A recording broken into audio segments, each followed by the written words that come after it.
3-minute Bible devotion for May 27, 2023. Let's go. Today we're reading Psalm 33, Exodus 20, and Matthew 5. If you're following along with the same reading plan, I am in. Psalm 33 again.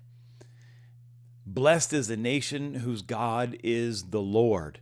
He was talking about Israel. He's not talking about America or Russia or any of those countries. He's talking about how blessed Israel is because God is their God.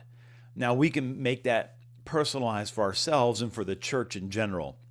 Blessed are we when we truly worship the one true living God. It says in verse 17, a horse is a false hope for victory, nor does it deliver anyone by its strength. Behold, the eye of the Lord is on those who fear him, on those who hope for his loving kindness.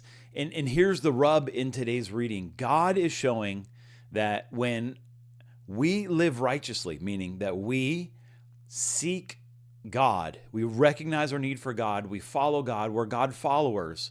When we live righteously, his eyes are toward us. We're not alone. We're not living in this world alone like people who have no God. He's with us.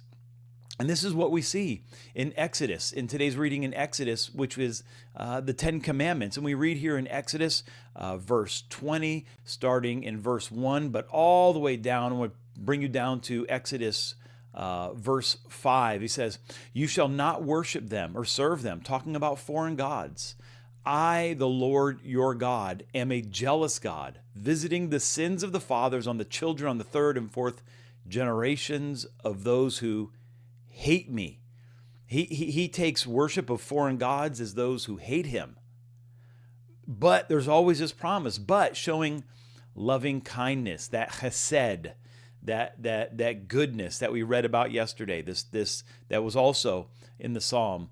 This favor, this blessing that rests upon people, but showing loving kindness to thousands, to those who love me and keep my commandments. And finally, we see in our third reading today in Matthew chapter 5, we see the Beatitudes. And again, we see the life that God blesses. Blessed are those who care about the people that Jesus cared about. Blessed are those whose hearts are after the people Jesus had his heart toward. He says, verse 11, he says, blessed are you when people insult you and persecute you, falsely say all kinds of evil against you because of me. Rejoice and be glad, for your reward in heaven is great, the same way they persecuted the prophets before you. Hey, listen, you're following Jesus. Blessed is your reward. Blessed are you today. Thanks for joining me. I'll see you again tomorrow.